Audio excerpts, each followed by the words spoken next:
back to my channel. My name is Samantha and these are my shelves, and today I am bringing you another book review, and I am so excited to tell you we have the first 5-star review of the year. I want to say it's a long time coming, even though I know it's not. I started off the year with a very mid book, which was Saltwater by Jessica Andrews. I reviewed that just a couple of days ago. And then after that, I had an absolutely disastrous DNF in Under the Rainbow by Celia Lasky. And in a way, you know what? It felt good because I hadn't hated a book that much in a long time. I didn't want to do a DNF rant review right after doing a this was mid review. I wanted you all to know that I am capable of loving books. So I am pleased to announce, drumroll please, that our first 5-star read of the year is Blacktop, Wasteland by S.A. Cosby. I posted this on my community tab, so this might have already been spoiled for you, but I loved this book. Wow. So quick and dirty synopsis. Blacktop Wasteland follows a black man living in Virginia named Beauregard, or Bug, montage.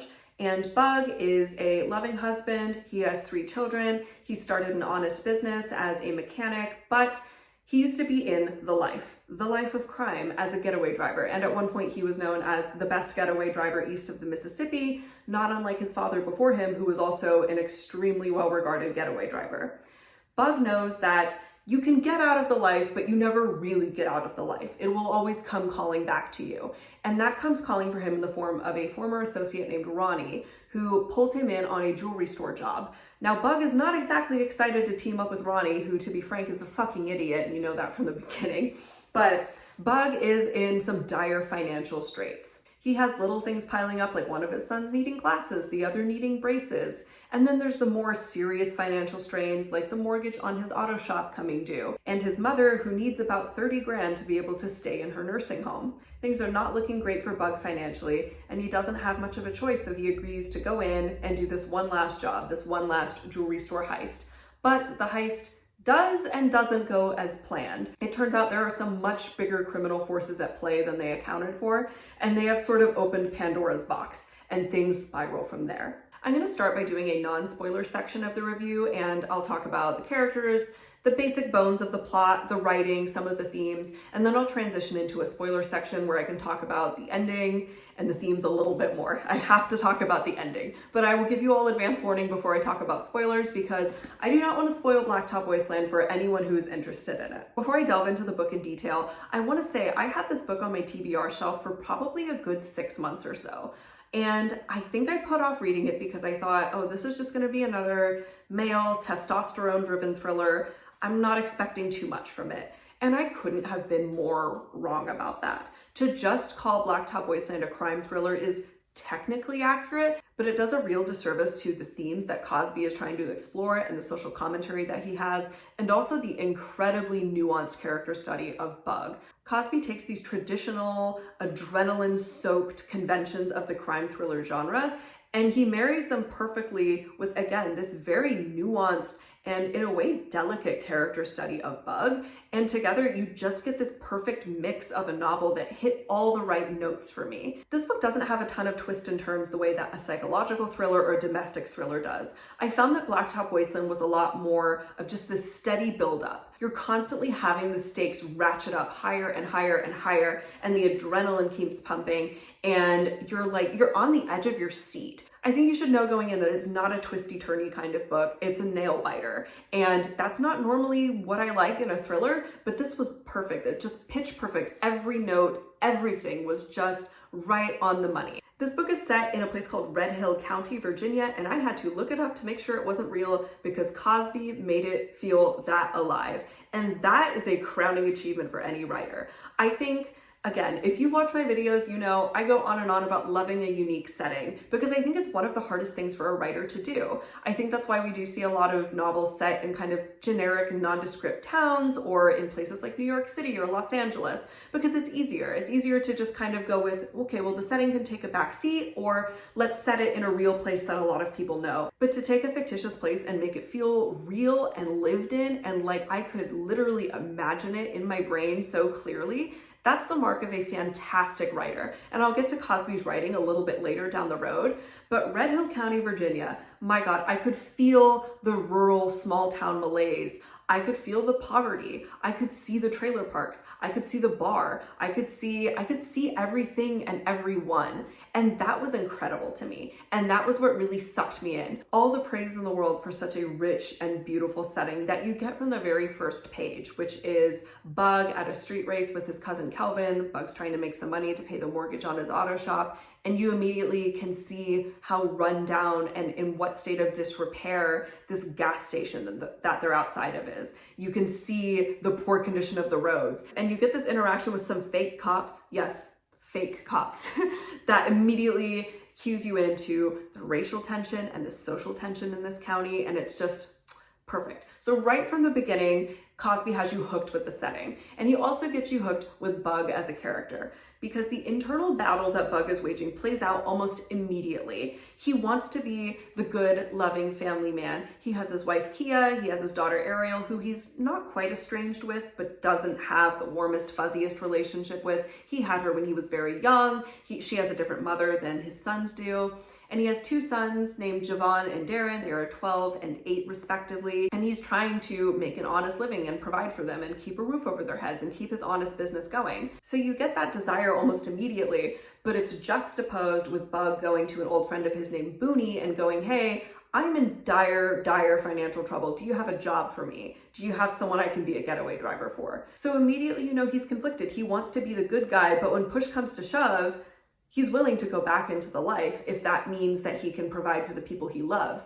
And it's the interesting moral question of doing bad to do good.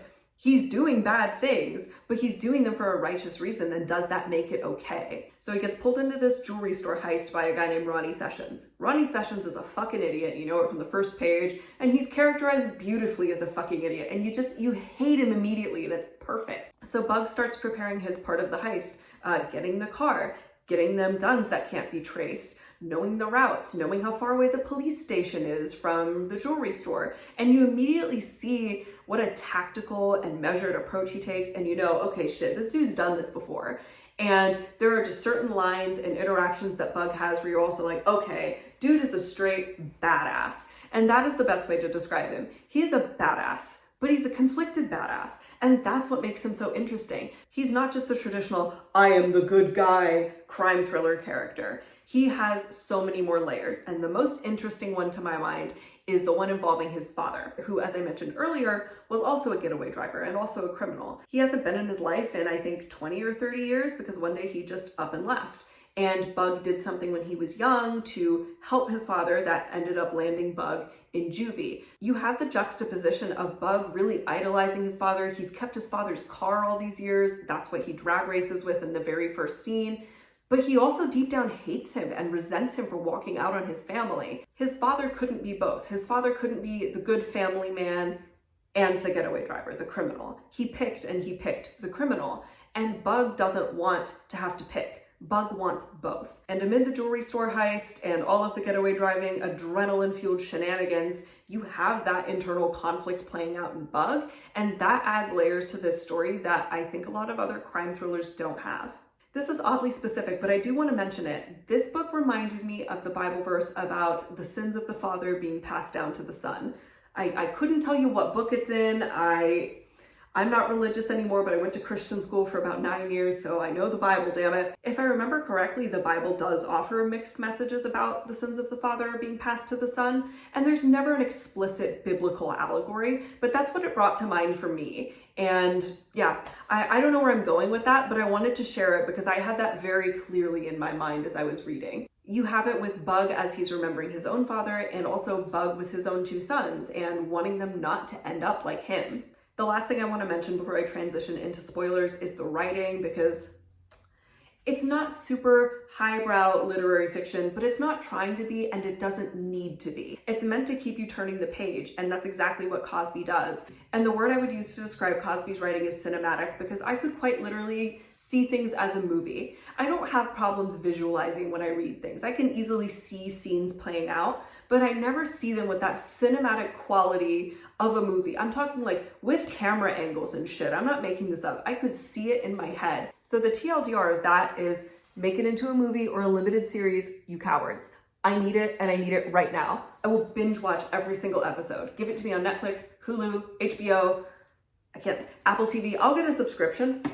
I will watch it. This book was an easy 5 stars for me. I knew from like page 50. I said, unless something seriously derails, this is gonna be 5 stars, and it held up all the way through. There is so much adrenaline, there's so much social commentary, and it's just the perfect balance. I applaud Cosby for being able to balance those two things so masterfully, and also to have a character as fascinating. And I know that's kind of a lame word, but Bug is fascinating as a character study. You can almost envision him as a real person. And I know that's a compliment that you give to a lot of characters in writing, right? You're like, oh, they felt real. But when I say that about Bug, I mean it in a way that I don't think it's easy to envision someone who is this badass getaway driver, like super, I don't want to say criminal mastermind, but extremely competent criminal as a real person, a real sympathetic person. There is an extra layer that needs to happen there to make me relate to that character and envision them as real,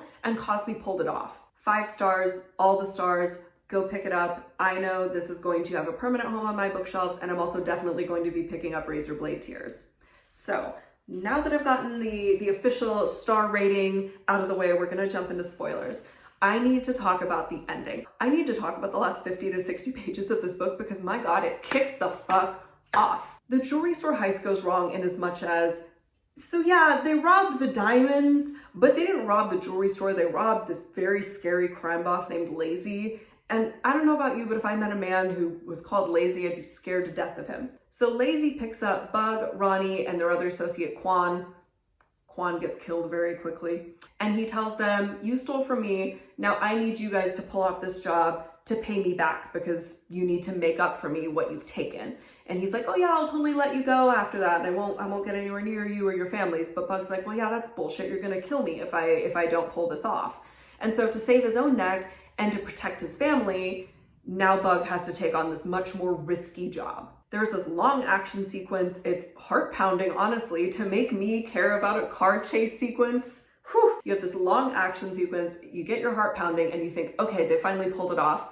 But then Ronnie decides he's gonna betray Bug and Bug's cousin Kelvin, who is a minor character in the book, but you get the sense for how much he and Bug love each other and care for each other. And Ronnie kills Kelvin and he tries to kill Bug.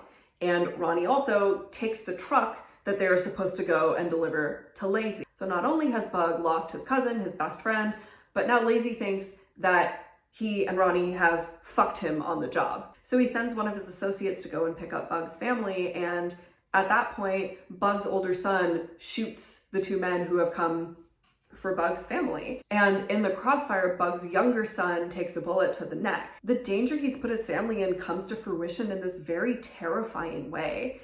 And you have the older son who's had to do an unimaginable act similar to the one that Bug had to do to protect his father when he was around the same age.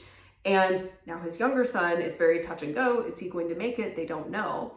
And that's when Bug realizes, I can't be both. I actually went and found the quote because I wanted to read it word for word. Bug is talking to Booney, who again, he used to do jobs for back in the day. And he says this: I tried to keep them apart, Beauregard and Bug, but my daddy was right. You can't be 2 types of beasts. Eventually one of the beasts gets loose and wrecks shop, rips shit all to hell.